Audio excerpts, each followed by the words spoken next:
밤에 잘 주무셨습니까? 원하시는 만큼 잠을 잤습니까? 제가 어느 병원에 가서 알아보니까 잠을 한 7시간 반 이상은 자야 건강에 좋다고 그럽니다. 근데 저는 평소에 한 5시간 정도 이상 잘 자지를 못해가지고 그게 건강에 그냥 안 좋다는 거예요. 사람의 뇌가 이렇게 자꾸 깨어 있으면 이 당을 자꾸 소모를 해야 되기 때문에 그러면 사람에게 당을 변화시키는 이 췌장 안에 내부의 장기가 자꾸 돌아야 되기 때문에 자꾸 활동을 많이 하기 때문에 과한 활동 때문에 이제 문제가 생긴다. 그러니까 좀 쉬게 만들어야 된다. 내 속에 있는 장기가 쉬게 만들려면 잠을 자야 쉴 수가 있다는 거죠. 그런 경고를 제가 받았는데도 별로 그럴 수가 없어가 지금까지 왔는데 지금까지 왔으니까 은혜로 잘 왔고 이제부터는 남은 생은 여생이다 생각하고 그렇게 살아가고 있습니다. 제가 집회를 시작하면서 전날 그런 말씀을 드렸습니다. 늘 평생을 살아오면서 특별히 하나님께서 교회를 위해서 미리 저를 택하시고 불러서 목사를 만드시고 여기까지 인도하셨는데 그리고 교회를 세우는 일을 맡기셨는데 다른 말로 구체적으로 하면 어떻게든 교회를 통해서 참된 그리스도인을 만들어내는 참된 그리스도인으로 세우는 그 일을 맡겨주셨는데 과연 누가 그리스도인인가? 어떤 사람이 제대로 된 그리스도인이라고 할 수 있는 것인가? 어떤 사람을 세우는 것을 목표로 살아야 하며 살아가고 있는 것인가? 이런 생각을 늘 해보게 됩니다. 참된 그리스도인들을 세우려면 앞에서 인도하는 사람 자신이 참된 그리스도인으로 세야 되는데 그렇게 되고 있는 건가? 제가 평생에 오랫동안 한번 목회 사역을 마치기 전에 혹은 죽기 전에 꼭 해보고 싶은 말이 있었습니다.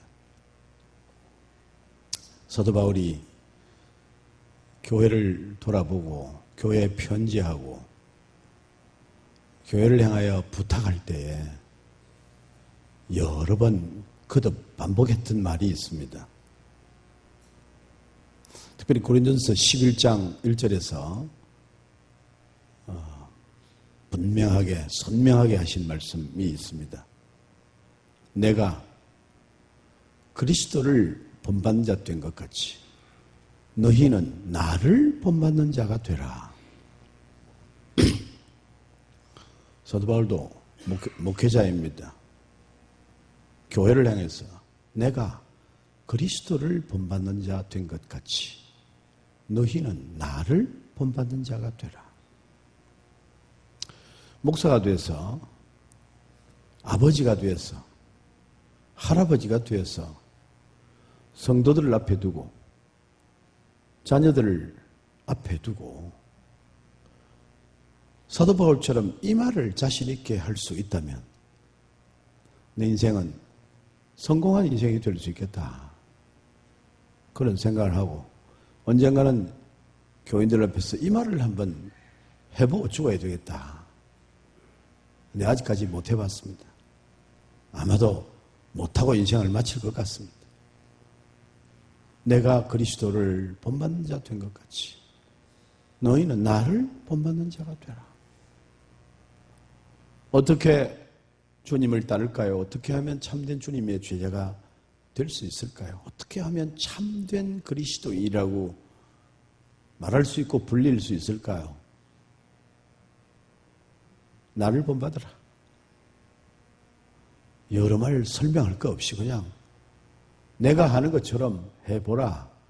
그렇게 말할 수 있으면 얼마나 대답이 간단하고 쉽고 분명하고 그렇게 할 수 있겠습니까? 성경을 읽어보고 어쨌든 성경에 나타난 하나님의 말씀을 때로 따라라 하면 또 1년대 엄청 시간이 걸리고 요약하기도 힘들고 그냥 날 따라오라. 내가 하는 것처럼 해라. 내가 그리스도를 본받으려고 내가 평생을 달려왔고 힘써왔고 그래서 익혔다. 그러니 나를 따라오면 된다. 얼마나 쉽습니까? 얼마나 간단합니까? 얼마나 하기 좋으냐. 근데 가장 어려운 말입니다. 제발 나처럼은 좀 하지 마라. 많은 목회자들이 목회 끝낼 쯤 되면 이제 어떻게 목회를 하면 이제 어떻게 설교하면 될 건가 생각이 좀 든다. 그럴 정도니 나를 따라오라. 나를 본받는 자가 되라. 그 말 하기가 보통 어려운 것이 아니라 하는 거죠. 어떻게 하면 참된 그리스도인이 되는 것입니까? 제대로 예배하는 사람이어야 한다. 같은 맥락에서 예배한다는 말은 우리가 예배할 분이 누구인지 믿고 따르고 신뢰하고 내 삶을 바칠 수 있는 분이 누구인지 아는 사람이 되라는 것 아니겠습니까?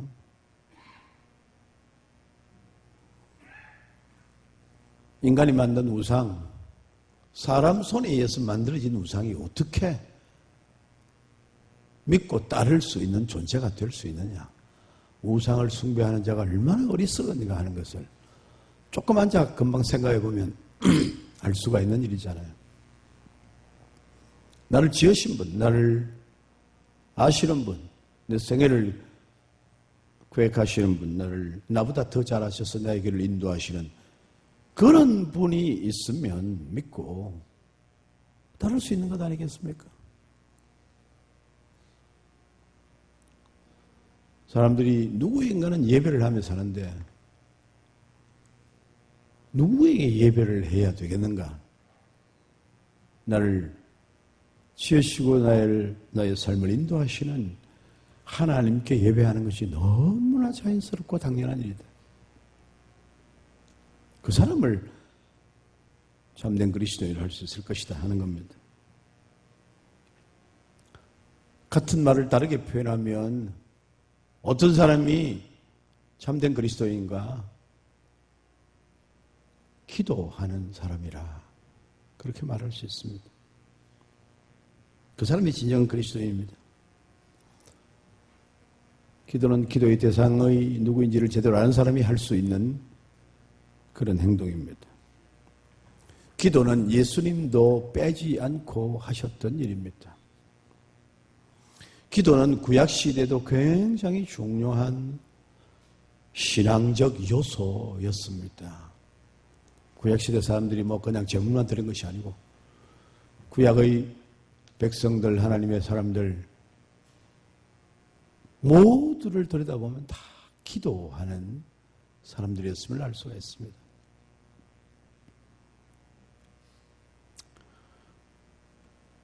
어제 아침에 벗고 어제 저녁에도 이야기한 대로 이스라엘 12지파를 존재하게 한 사람이 야곱이었습니다. 야곱의 12아들로 말미암아 이스라엘 12지파라는 구도가 형성이 됩니다. 야곱은 교활한 사람으로 비칩니다. 아주 꾀를 내가지고 형님도 속이고 아버지도 속이고 다 속이고 외삼촌도 속이고 아주 교활해 보이는 사람입니다. 위법은 아니지만 매우 교활하다. 근데 그 교활한 야곱을 믿음의 사람으로, 믿음의 열조로, 믿음의 조상 중에 한 사람으로 우리가 말할 수 있는 것은 그가 맨 마지막에는 하나님 앞에 기도하는 사람이었다는 것입니다. 자기 꾀만 믿는 사람이 아니고 자기의 야망을 이루기 위해서만 애를 쓰는 사람이 아니고 그것을 두고 하나님 앞에 기도하는 사람이었으므로 우리는 그를 믿음의 조상의 반열에 올리는 것입니다.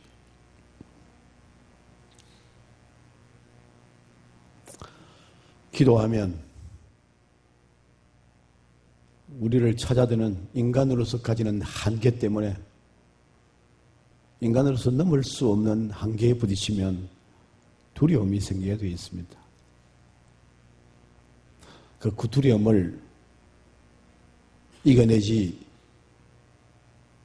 못하고 두려움이 침공하면 염려, 근심, 걱정, 불안, 초조 이런 감정들이 우리를 휩싸게 되어 있습니다. 인간의 모든 감정 제일 밑바닥에 가면 제가 생각할 때 두려움이 거기 있다고 생각합니다. 사람이 기뻐하는 것은 두려움이 사라지면 기뻐하는 것입니다. 두려움이 찾아들면 슬퍼하고 화를 내고 짜증을 내고 비난을 하고 막 이 두려움 감정 때문에 그렇습니다. 이 두려움을 제거하면 평화롭고 즐겁고 기쁘고 그렇게 할 수 있는 거예요. 기도할 수 있는데 왜 걱정하십니까? 기도할 수 있는데 왜 염려합니까? 기도하지 않으면 인간의 마음속에 죽음에 대한 죄의 심판에 대한 두려움이 떠나질 않습니다. 인간의 제일 밑바닥에는 죽음에 대한 두려움이 있습니다. 모든 염려, 걱정 다 파고 들어가면 왜 내 마음이 이런가 알고 보면 인간은 죽음에 대한 두려움이 있습니다. 그 죽음은 바로 죄의 심판으로 주어지기 때문에 그 두려움이 있는 것입니다. 하나님 앞에 기도하면서 내 죄를 내어놓고 하나님 앞에 회개하면 하나님이 무엇이든지 용서하리라 하시니까 용서의 은혜를 입고 나면 두려움이 안개처럼 사라져버리는 것입니다. 두려움이 사라지면 염려, 근심, 걱정 다 사라지게 되어 있습니다. 기도하면서 내 생명의 근원이 하나님께 있음을 깊이 묵상하고 생각하고 내가 나의 주인이 아니고 하나님이 내 생명의 주인이시고 하나님 내게 영원한 생명을 주셨다 하는 사실을 깊이 깨닫는 순간 내가 두려워할 이유가 사라져버리니까 그러니까 내 마음에 평안이 찾아오게 됩니다. 기도하면 불안한 마음으로 기도의 자리에 찾아와서 처음에 기도하면 10분, 20분 기도가 잘 이루어지지 않아요. 여러분 기도하는 게 그렇게 쉽지 않습니다. 기도의 자리에 들어가는 일이 그렇게 쉽지 않아요. 앉아서 입을 움직인다고 기도의 자리에 가지질 않습니다. 맴돌게 되어 있습니다. 시간이 걸려요. 시간이 가면 정말 하나님 앞에 기도하는 기도의 자리에 들어가게 됩니다. 그래서 참 주님 앞에 내 심정을 내려놓고 제대로 된 기도를 하고 나면 모든 것에서부터 자유함을 누리게 되는 줄로 믿습니다.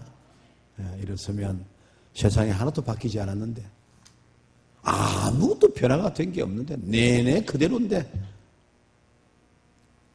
기도를 올 때 내내 그것이 그대로인데 근데 제대로 하나님 앞에 기도하고 나면 온 천지가 변화된 것 같은 느낌을 받습니다.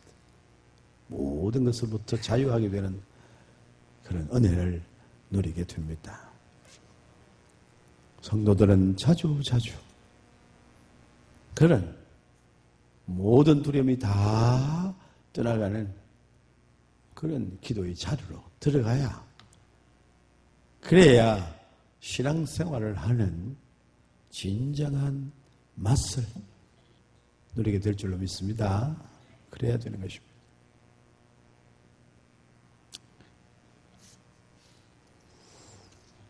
주님께 기도하는 순간, 제대로 주님과 맥이 닿는 순간 염려, 근심, 걱정은 다 사라지고 주님이 내 생명의 주인이 되셔서 나의 걸음을 인도하시고 책임지신다는 확신이 서게 되면 발걸음 가볍고 마음도 가볍고 나도 모르는 사이에 저절로 찬송이 내 입에서 나오게 되어 있습니다. 경험한 사람이 아는 거예요. 경험한 사람이 아는 것입니다. 우리가 기도하면, 기도를 말하면 늘 우리가 구하는 이 간청, 하나님 앞에 요청하는 일을 늘 생각하게 되어 있습니다.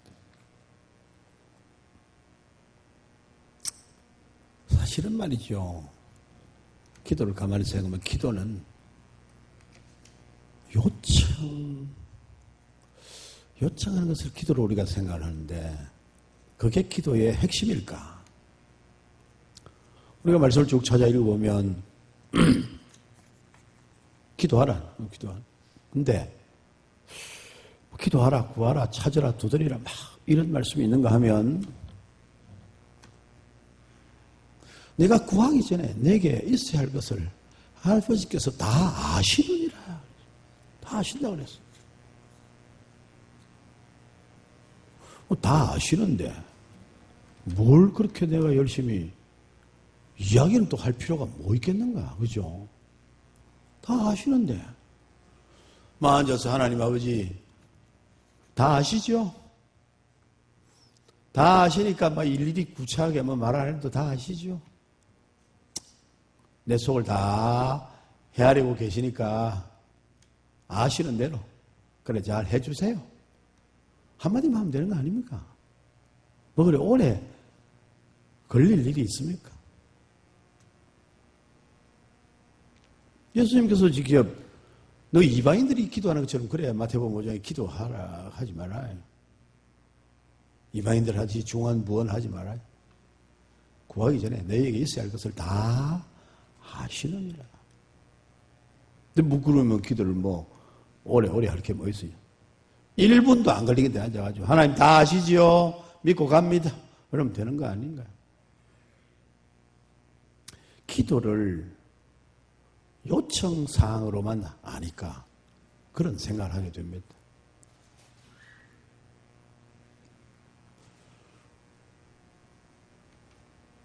제가 기도가 뭐냐, 기도에 관해서 글을 쓰는 신학자들을 공부를 하면서 벌써 오래됐죠. 80년대에 제가 유학을 가서 그런 부분에 대한 책을 이래저래 자꾸 많이 읽고 해봤습니다. 그러다가 존 맥활이라고 하는 학자의 글을 읽는 가운데 이렇게 표현했어요. 기도란 무엇이냐? 성경에 보면 항상 기도하라. 쉬지 말고 기도하라.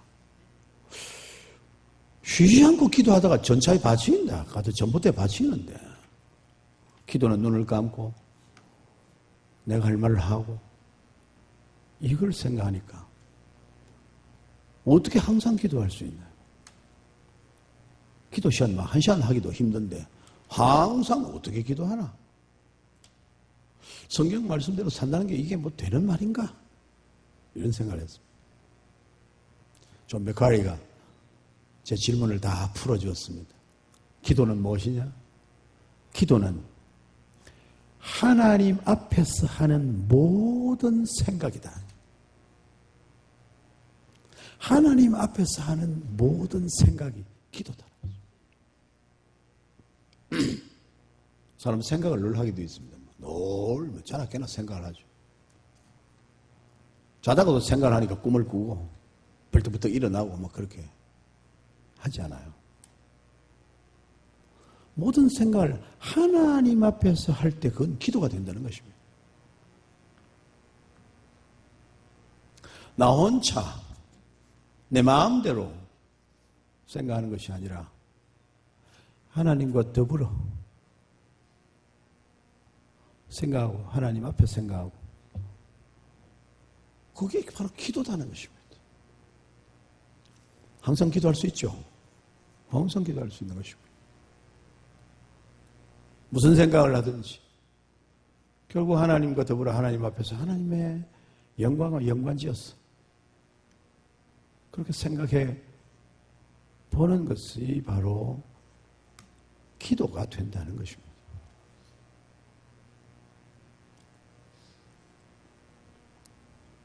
그러니까 내 사리 사욕, 탐심, 탐욕 이런 걸 하나님 앞에서 생각할 수 없는 거잖아요.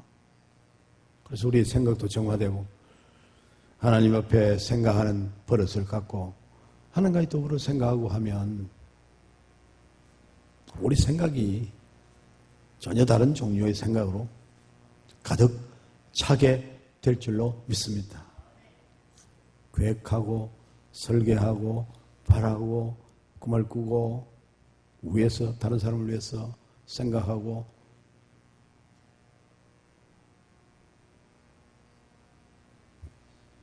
그러니까 내 요구사항만 내놓는 것이 아니라 어떤 일에 대해서 감사하고 기뻐하고 오늘 누구를 만나서 좋은 교제를 했던 생각을 하고 기뻐하고 그 생각이라는 게 내 요구사항만 있는 게 아니잖아요. 받게 된 아름다운 사랑, 느끼게 된 아름다운 감정 하나님 앞에 다시 곱씹어 보면 그 모든 것이 기도가 된다는 것이니까요.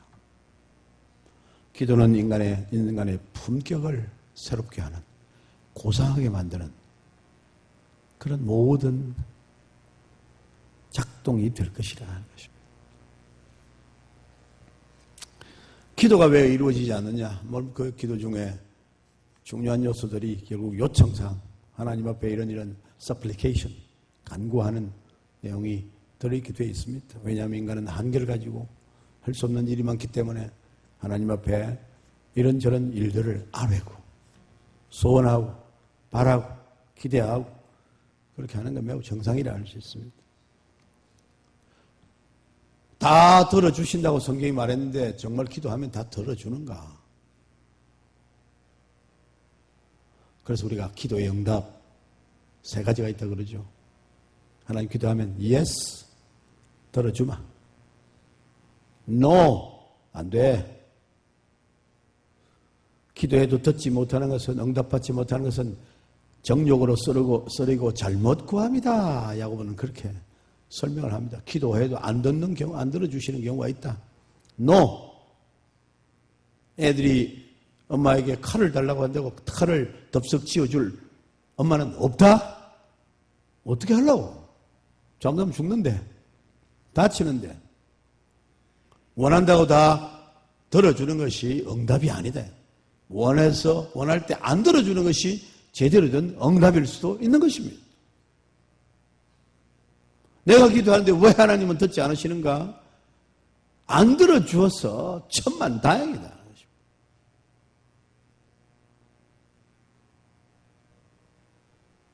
부자 되는 게 다 복이라고 생각하고 하나님 기도를 들으신다고 생각합니다. 요새 부자 되어가 망하는 사람 많잖아요. 응? 부자 돼서 창피당하는 사람 많습니다. 돈이 없었으면 엄청난 칭찬을 받았을 건데 돈이 많아가지고 그냥 다른 사람에게 비웃음거리가 되는 사람이 많습니다. 부자가 결국 그 사람에게는 복이 아니었다. 복이 아니었다. No. 하나님의 대답이 no일 수 있습니다. 세 번째 대답은 하나님은 wait. 기다리라. 내가 기도하는데 당장 들어주지 않는다고 하나님이 듣지 않는 것이 아니고 기다려라. 때가 이름에 때가 돼요. 그래서 우리가 기도의 응답은 3가지 형태로 나타난다. 적극적인 응답, yes. 하나님께서 yes, no, wait. 기다리라. 각각 다른 형태로 응답이 될 수 있다는 것입니다. 그런데 오늘 아침에 읽은 히스기야의 이야기는 또 다른 이야기를 우리에게 들려주고 있습니다. 성경에 나타난 많은 사람들이 정말 기도의 사람이에요. 특별히 안대로 다윗은 기도의 사람이었습니다. 시편 다윗의 기도입니다. 많은 부분이 기도입니다. 하나님 앞에 간절히 기도하는 다윗의 모습을 성경 곳곳에서 읽어볼 수 있습니다. 시편 51편은 다윗이 얼마나 절박하게 범죄한 것을 지적받았을 때 하나님 앞에 얼마나 간절히 기도하는지. 여러분들이 하나님 앞에 뭔가 시원찮다 생각이 들 때 시편 51편을 펴고 그것을 읽으면 여러분의 기도가 됩니다. 회개의 기도의 모범을 원래 시편 51편에서 읽을 수가 있습니다. 솔로몬 성전을 짓고 열왕기상 18장에서 얼마나 하나님 앞에 간절히 감사의 기도를 드렸는지 모릅니다. 여기 와서 하나님 앞에 기도하면, 이 성전을 바라보면서 하나님 앞에 기도하면 하나님이 우리 기도를 들으시고 응답하여 주시옵소서. 성전을 짓고 성전을 바라보면서 뭐 하느냐? 기도하면 그걸 기도의 자리로 솔로몬 왕은 생각하고 있었음을 알 수 있습니다. 그저 뭐 들락거리고 그래서 뭐 화려한 제사를 드리는 그런 곳이 아니라 기도하면. 하나님이 사람이 지은 이 집에 계시겠습니까? 구약시대에 사람들은 하나님이 성전에 계신다. The presence of God. 하나님의 임재의 상징으로 성전을 생각했는데 그렇게만 생각한 것이 아니었음을 알 수 있습니다. 하나님이 우리가 사람이 지은 이 성전에 여기에 그냥 갇혀서 계시겠습니까? 하나님은 하나님 온 우주의 하나님이심을 저는 알고 있습니다. 벌써 그들도 다 솔로몬도 다 알고 있었어요. 공간을 지배하시는 하나님을 다 알고 있었습니다. 근데 우리가 여기 하나님이 계신다는 사실을 성전을 통해서 우리가 늘 성전 바라보면서 하나님이 우리와 함께하고 계신다. God with us, 임마누엘. 하나님이 우리와 함께 하시는 것을 성전을 보면서 깨닫고 한다는 것입니다. 눈에 보지 않으면 모르니까. 왕궁중부교회 예배당을 보면서 들었으면서 하나님이 우리와 나와 함께 하시는 분이심을 감사합니다. 이렇게 하는 겁니다. 보면서 들어오면서 잊어버리고 살다가 교회를 생각하면 하나님이 나와 함께 하신다. 하나님이 나와 함께 하시는데 내가 왜 염려하고 걱정하고 초조해하고 안달을 부리고 하는 거냐? 우리가 이게 심볼릭한 상징적인 그런 의미를 갖게 되는 겁니다. 그렇게 했어요. 왕들이 하나님 앞에 기도하는 왕들이었습니다. 네, 오늘 읽은 이 히스기야, 이 열왕기하에 나타나는 19장, 20장, 21장 이 히스기야 이야기들을 좀 같이 19장부터 좀 읽어보셔야 되는 겁니다. 긴 스토리인데 히스기야는 하나님의 사랑을 받는 하나님 앞에 진실하게 살려한 대표적인 왕 중에 한 사람이었습니다. 정말 기도의 사람이었습니다. 열왕기하 19장 15절부터 히스기야가 기도하는 모습이 나타납니다. 19장 15절 보면 기도합니다. 그 아수르의 왕 랍사게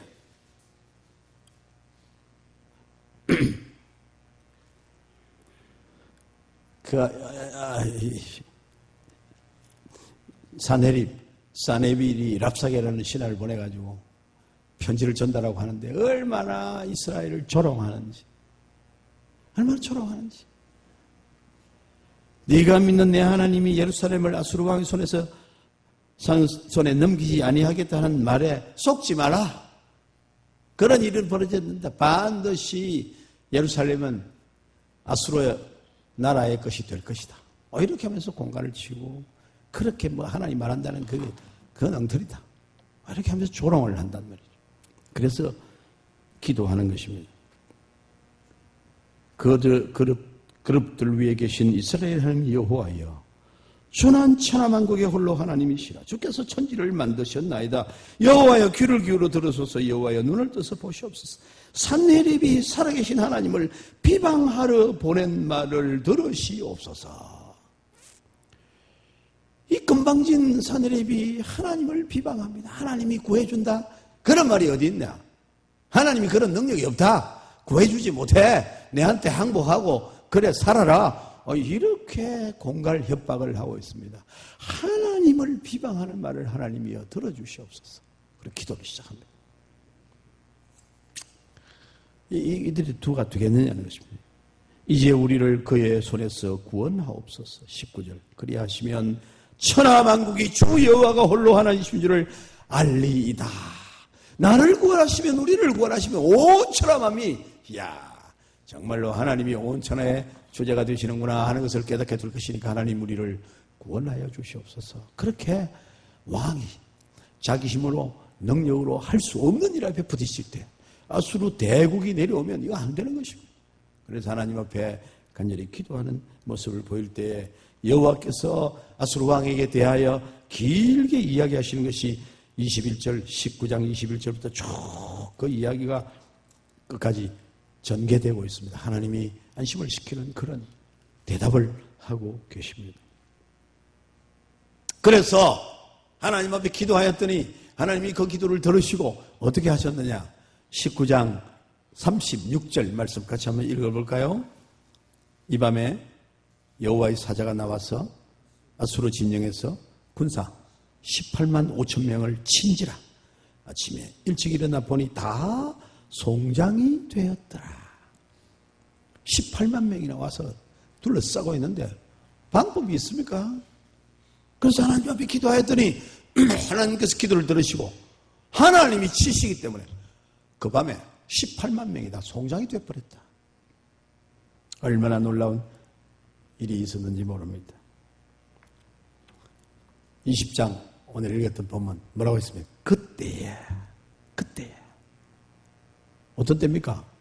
하나님이 아수르를 군사를 치시고 손도 까딱 안 하고 치셔서 꼼짝 못하고 돌아가 버린 바로 그때 하나님의 능력이 나타나고 이스라엘 드린 하나님의 기도가 응답되고 그래서 감사하고 찬양하고 영광을 돌리고 자신만만해 할 수 있는 바로 그때에 무슨 일이 발생됩니까?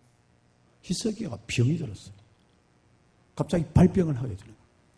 죽게 되었습니다. 병이 심각해집니다. 얼마나 심각하게 하면 아모스의 아들 이사야 선지자가 그에게 나와왔어요. 20장 1절이죠. 그에게 이르되 여호와의 말씀이 너는 집을 정리하라. 내가 죽고 살지 못하리라. 세상에 기도해서 놀라운 기도의 응답이 됐는데 돌아온 것이 뭐냐 하니까 덜그덕 죽을 병에 걸렸어. 고통하고 있는데 아예 하나님이 선지자를 보내가 네 죽는다. 그냥 죽는 것도 서러울 판인데 선지자가 와서 집을 정리해라. 깨끗하게 정리해라. 죽는다. 살지 못한다. 이렇게 선전 보고까지 하고 간단 말이죠. 이게 무슨 일입니까? 그래서 어떻게 하죠? 히스기야가 우리가 잘 아는 대로 어떻게 합니까? 벽을 향하여. 벽이란 건 막혔잖아요. 넘을 수 없잖아요. 갈 수 없는 곳입니다. 벽을 향하여. 절망 가운데 속수무책인 상황에서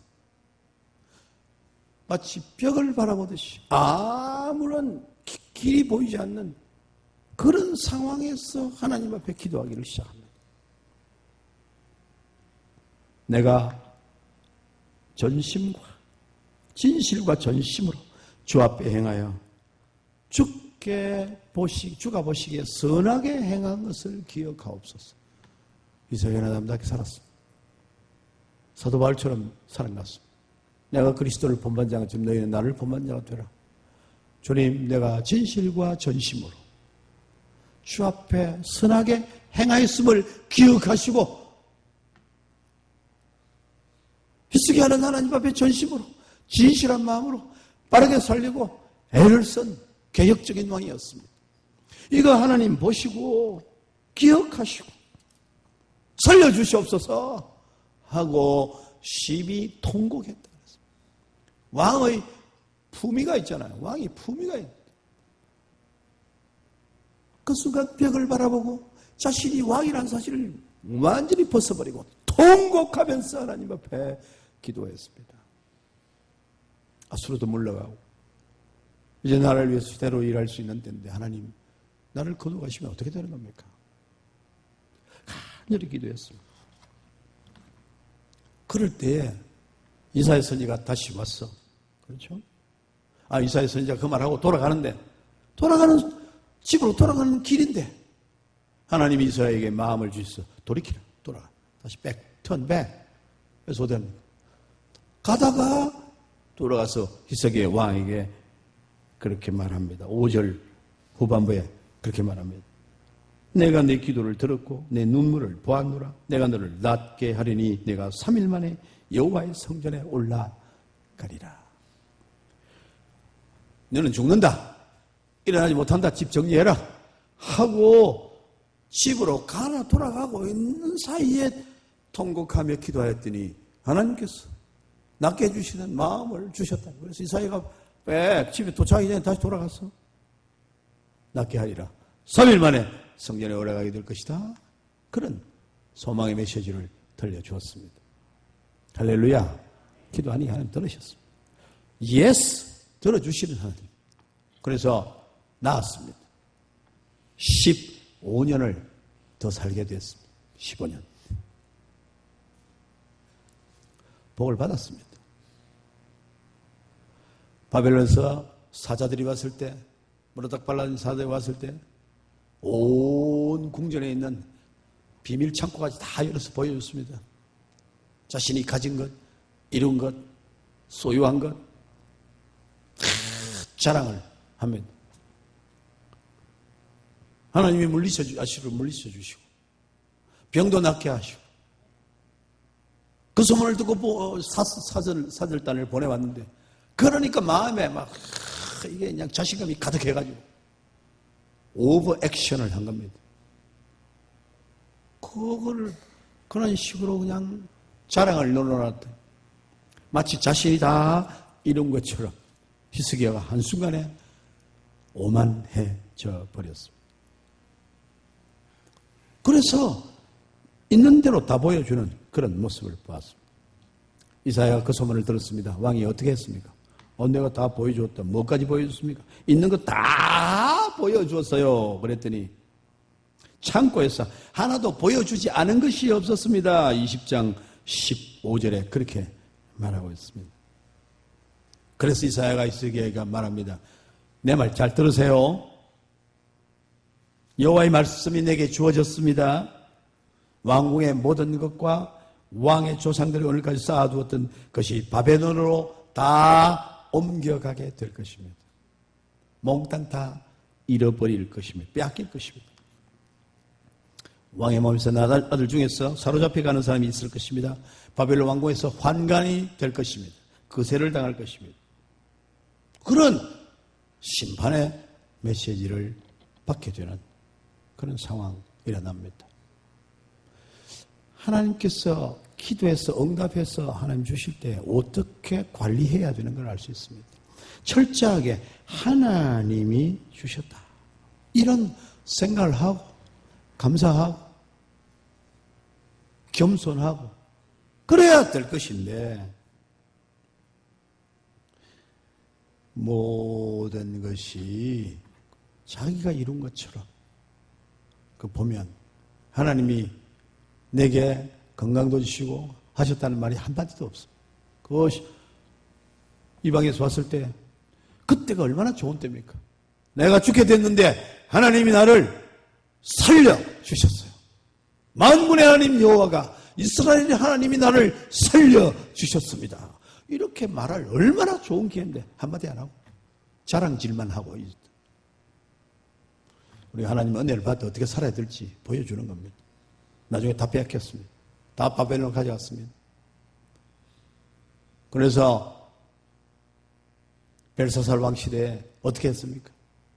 잔치하면서 이스라엘에서 가져온 그 그릇들, 금그릇, 은그릇 다 가져오라. 마시자. 그래야 술을 퍼마시고 그러다가 손가락이 나타나서 매네매네 대결을 우바르신 하는 글자가 나타나는 그 광경이 나타납니다. 하나님의 저주가 벨사살에게 임하게 되는 것을 볼 수 있습니다. 다 빼앗겼습니다. 히스기야가 하나님의 은혜로 내가 여기까지 왔습니다 말하지 아니하고, 기도할 때는 실컷 그렇게 했는데 기도한 다음에는 감사를 잃어버렸어. 그러니까 다 빼앗기는 그런 오만함이 나타납니다. 우리가 하나님 앞에 기도하는 것, 원하는 것만 말하는데 열심히 하고 그거 어떻게 되느냐 마느냐에만 관심이 있을 것이 아니라 하나님의 은혜를 입었을 때 관리를 잘해야 됩니다. 정말로 하나님의 은혜로. 왜 그래서 여러분 다 아시면서 기도하라고 하는 겁니까? 부모가 자녀에게 필요한 게 뭔지 잘 알죠. 근데 심부름하면 뭐 하면 성적을 잘 받으면 조건을 겁니다. 인사를 잘 하고 가면 뭘 하면 준다. 뭐 필요한지 알죠. 그거 딱 필요한 거 알기 때문에 그거 받으려면 이렇게 해라. 그렇게 하면 부모의 말을 듣고 있다는 사실을 아는 거잖아요. 확인하는 거잖아요. 하나님께서 우리에게 원하시는 것은 우리에게 뭘 필요한지 하나님 아시는 분입니다. 근데 기도해야 하라고 하시는 것은 자신이 기도하고 얻게 됐을 때 기도해서 얻었고 하나님이 주실 거나 하는 것을 안다 이 말이죠. 그냥 주면 이게 지 잘나서 얻은 줄로 착각을 할 수 있습니다. 그렇잖아요. 뭐 가만히 있어 척척척 잘 되면 아이고 뭐 내 잘나서 되는 모양이라. 기도하라고 하시는 것입니다. 기도하고 바라고 소망하고 그렇게 얻게 되면 하나님이 주신 줄로 알 수가 있게 되는 거죠. 하나님 입장에서는 이게 지 힘으로 되는 게 아니고, 그래서 하나님께 기도하고 하나님 존재를 믿고 하나님을 의지하고 하나님을 따른다는 사실을 확인할 수 있는 거잖아요. 그래서 우리에게 기도하라고 하는 것입니다. 기도하라고 하는 것이죠. 히스기 기도했는데 기도하고 주신 은혜로 제대로 알지 못하는 그런 것 때문에 엄청난 심판의 메시지를 듣게 되는 걸 볼 수 있습니다. 그보다 더 중요한 거 있습니다. 21절 읽었습니다. 21장 우리가 읽었습니다. 므낫세가 왕이 될 때, 히스기야 왕이 죽고 므낫세가 왕이 될 때 나이가 뭐라 그랬어요? 몇 살? 12살입니다. 12살. 예루살렘에서 55년간을 다스렸습니다. 올해도 왕노릇을 올해도 했어요. 근데 21장 2절 같이 한번 읽겠습니다.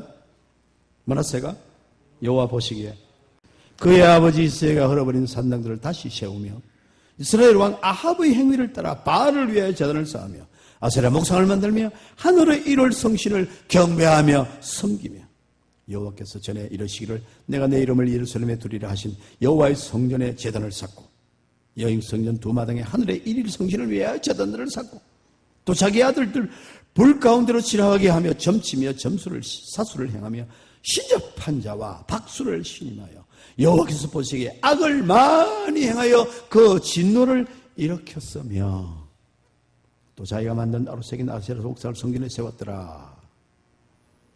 하여간 악한 일을 므낫세가 얼마나 했는지 모른다. 9절 말씀 같이 한번 읽어봅시다. 이 백성이 듣지 아니하였고 므낫세의 깸을 받고 악을 행한 것이 여호와께서 이스라엘 자손 앞에서 멸하신 여러 민족보다 더 심하였더라. 아니 히스기야의 아들, 손주도 아니고 아들의 시대, 아버지가 하는 것을 본 아들의 시대에 이 아들이 아버지가 하는 거랑 완전히 정반대로 해야 한다. 아버지가 흘러버린 신상을 다시 사당을 다시 쌓고 아버지가 버린 모든 것을 다시 취해가지고 형편없는 모습을 보인다 이것입니다.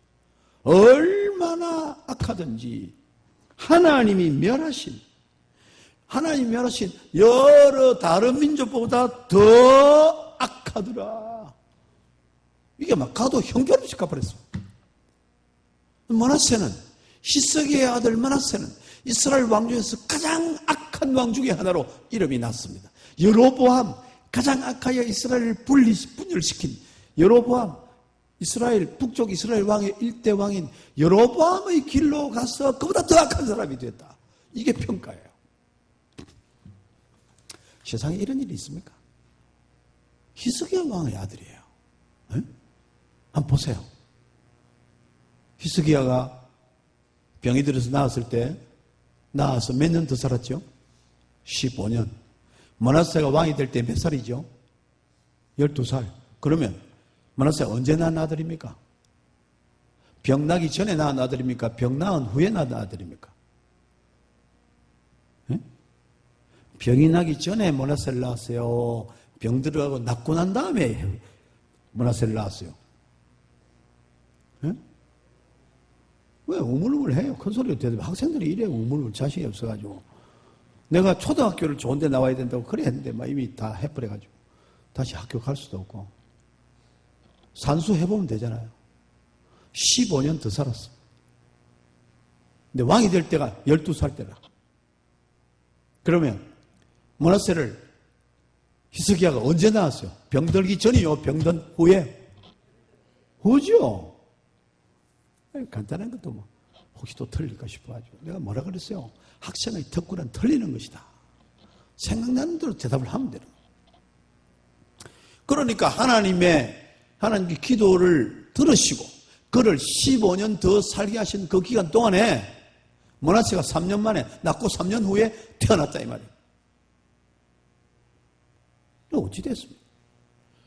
기도를 하나님이 들어주셨어요. 15년을 더 살게 됐어요. 15년 동안에 한 일이 뭐냐는 것입니다. 한 일이 므낫세가 한 거야. 므낫세 내에서 어떻게 됐습니까? 역사상 가장 악한 왕이 되고 말았어. 15년 더 산 게 잘 산 겁니까? 못 산 겁니까? 15년 더 안 살고 그때 죽었으면 훨씬 나았어요. 훨씬 나았어.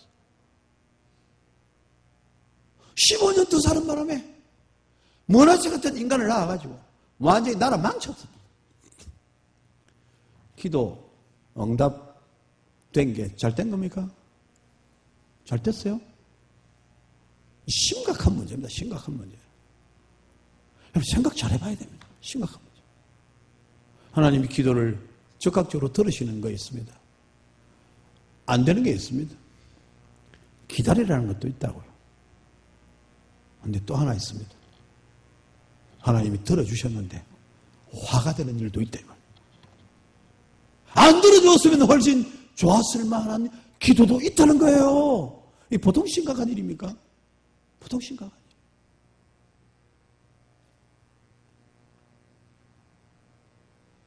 함부로 기도하면 되겠습니까? 함부로 기도해가 되겠습니까? 막 죽기 살기로만 살기는 살아야 되겠다만 하나님 살려주옵소서. 그래서 더 사는 게 복이 될 것 같습니까?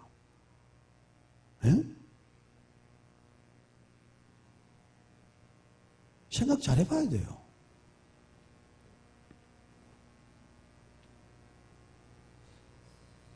히스기야 왕 너무너무 잘 살았던 왕입니다. 좀 계획적인 왕이에요. 네. 살기를 원하고 15년 더 살 그런 증거가 필요하냐? 해시계를 앞으로 가게 할까? 뒤로 가게 할까? 히스기야 뭐라 그랬어요? 가만히 생각해보니까 앞으로 가는 거야 뭐 쭉쭉 가면 되는데 뒤로 가는 건 어렵다. 뒤로 가게 해주세요. 얼마나 살기를 원하면 확실하게 해시계를 뒤로 가게 만드는 자연의 법칙을 어기고 뒤로 가게 만드는 걸 통해서라도 기어이 확인하고 싶고 기어이 살고 싶어. 근데 그게 사는 게 복이 아니라 역사에 화를 끼쳤습니다.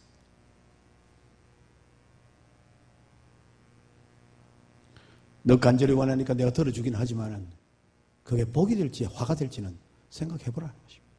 하나님이 그렇게 대답하시는 데도 있다는 거예요. 무섭지 않아요? 부자 되게 해주세요. 좋다, 내가 부자 되게 해주마. 근데 책임은 네가 지라. 어쩔 겁니까?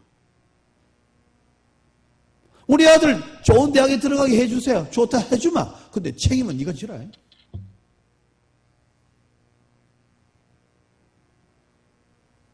그게 어떻게 될지 생각해봐라. 뭘 남겨둬야 될지 생각을 해봐라. 이미 여러분 낳게 됐을 때부터 낳게 됐을 순간 히스기야가 교만해졌어요. 사절단이 왔는데 자랑을 실컷 했습니다. 하나님에 대해서 한마디도 안 했습니다. 그 절호의 기회에 한마디도 안 했습니다. 그랬더니 살아난 것이 고침을 받은 것이 화가 됐어요. 하나님이 기도에 응답할 때, 응답해 주실 때 어떻게 받아야 되느냐는 것입니다. 하나님이 주신 줄 알고 겸손하게 제대로 받지 아니하면 받은 것이 화가 된다 이 말이에요. 화가 돼. 저주가 된다는 것입니다. 무시무시한 이야기입니다. 무시무시한 이야기.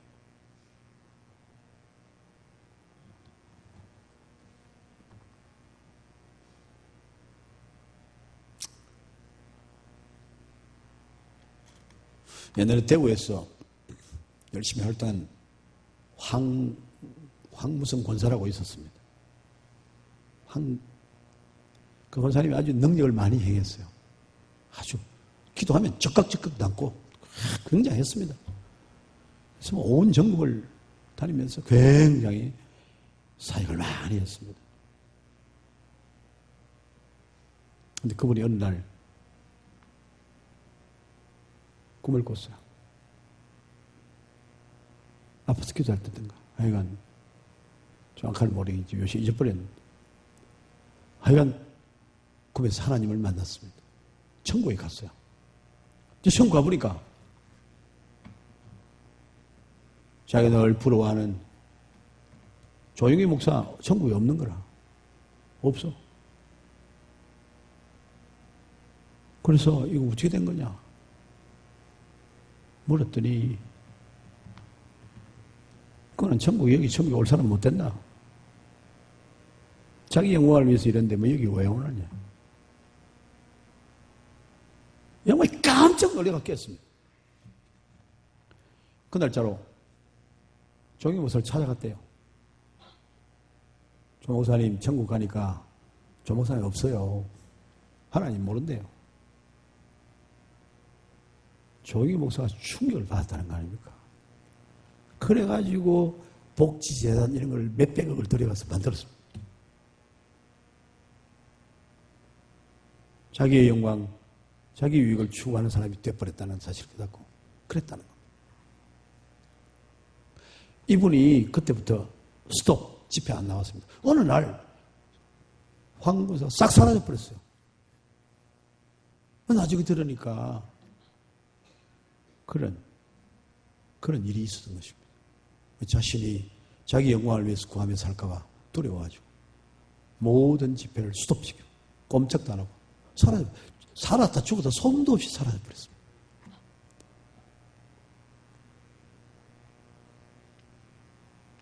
그럼 우리가 어떻게 살아야 되는가? 능력을 받을 수 있습니다. 아주 멋지게 살 수 있습니다. 하나님 요구하시는 거 다 들어주셔서 정말 나는 기도할 때마다 모든 기도가 다 이루어진다. 그래서 살 수 있습니다. 그런데 하나님이 주셨음을 잊어버리는 순간 그 받은 복이 화가 될 수 있습니다. 역사의 치명적인 일이 될 수 있다는 것입니다.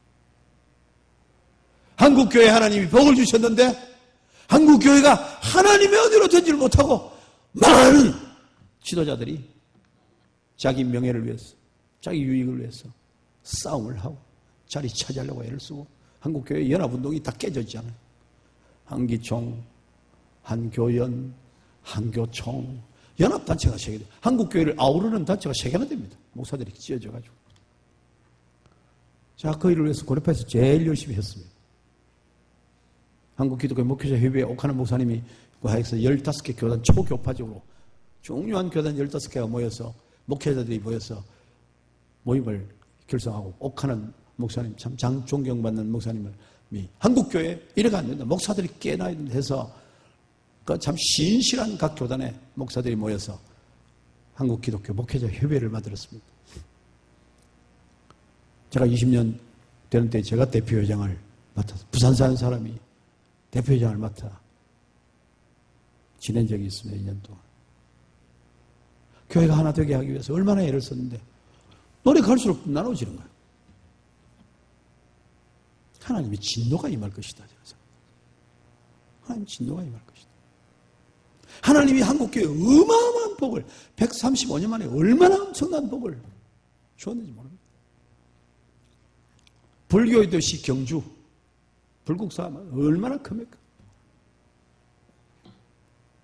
근데 불국사의 도시 경주 가면 경주역 바로 앞에 있는 게 경주교회, 고신교회예요. 탁 잘. 내가 어느 날 지금부터 한 30년 경주 가서 그 교회 뭐 집회할 일 갔어 하고 문득 그 생각이 드는 겁니다.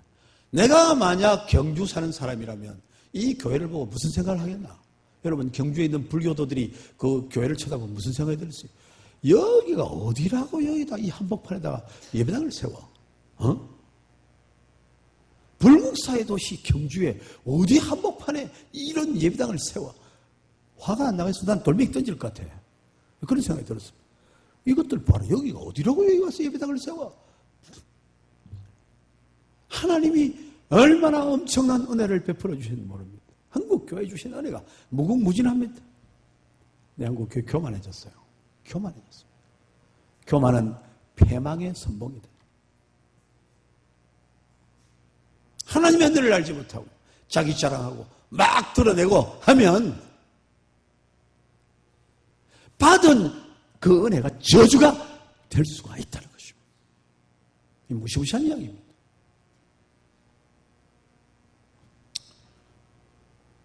우리 하나님께 기도합시다. 기도의 사람이 되어야 합니다. 내 모든 생각을 하나님 앞에 하는 훈련을 해야 됩니다. 그러면 하나님께서 내게 주신 줄 알고 하나님이 주셨으니 감사할 줄 알고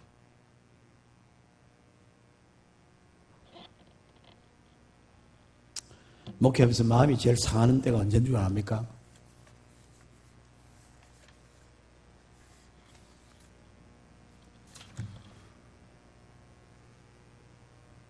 당회 운영하는데 제가 뭐 57회 대학 학교에 있다가 신학대학원에 교수를 하다가 내려왔습니다. 당회 하면 뭐 회의할 때 큰 소리 치고 뭐 주장하고 뭐 하고 먼저 장로 됐다고 뭐 나이도 어린 사람이 늦게 된 나이 든 장로를 아주 무시하고 뭐 쫙 시하듯이 하고 그래 하면서 하나님이 자기에게 준 은혜에 대해서는 전혀 감각이 없는 거예요. 제일 인색하고 장로가 되고 한 달에 한 번도 감사헌금 하는 적이 없어요. 1년에 한 번, 두 번 할까? 내가 10년, 11년을 지켜보는데 그 자리에서 못 벗어나요. 목사 제일 마음 상합니다. 하나님의 은혜를 은혜로 모르는 사람 쳐다보면 기가 막힙니다.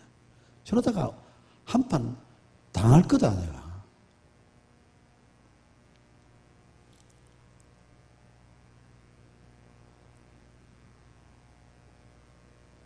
교회 초신자들도 이제 막 나온 사람들도 은혜를 넣고 나면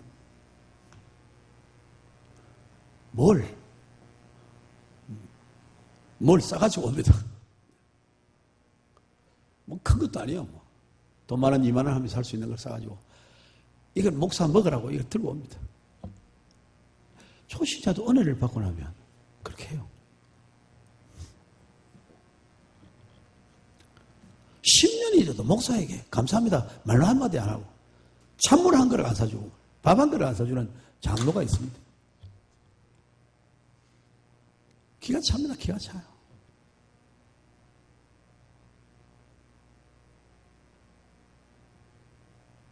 제 마음에 두고 보자. 어떻게 하시는지 하나님 어떻게 하시는지 보자. 이런 생각이 든다고.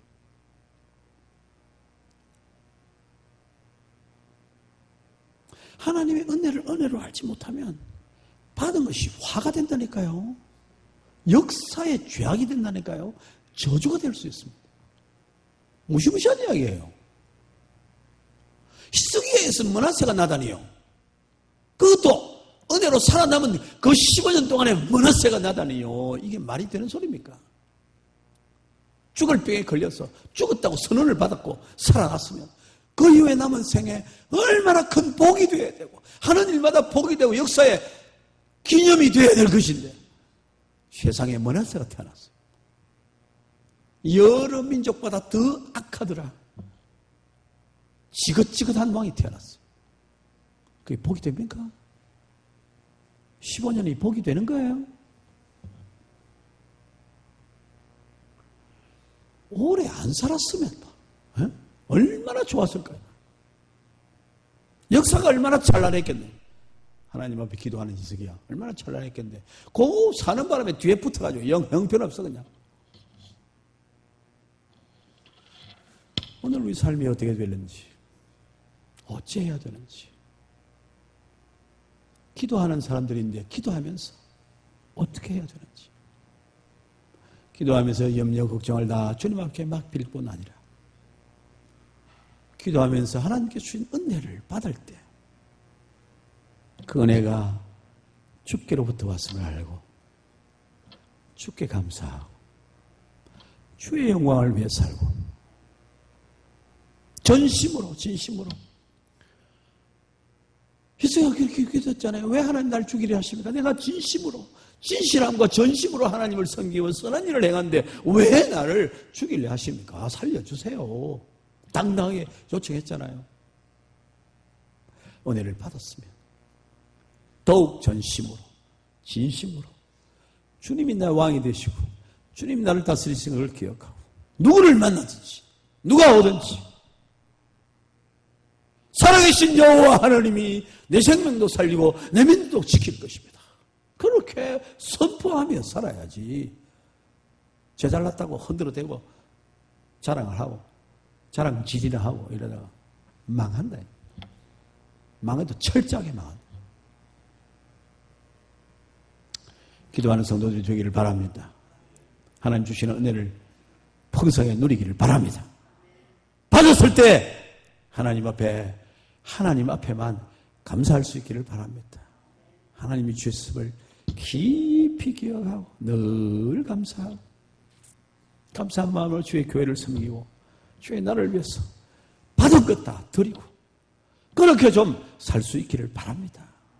그래서 끝날까지 대대손손 후손들이 복을 받고 후손들을 통해서 나보다 더 나은 더 멋진 하나님의 위대한 사람들이 나타나도록 그렇게 우리가 살아가야 할 것 아니겠습니까? 하나님이여 우리를 지혜롭게 하시고 제대로 된 믿음의 사람 되게 하시고 제대로 기도하게 하시고 기도하고 주께로 받은 줄 알게 하시고 주님 앞에 감사하게 하시고 그래서 겸손히 주의 뜻을 이루어내어 대대손손 주님 주시는 복을 누리게 하여 주시옵소서. 우리의 기도의 제목이 되기를 간절히 바랍니다.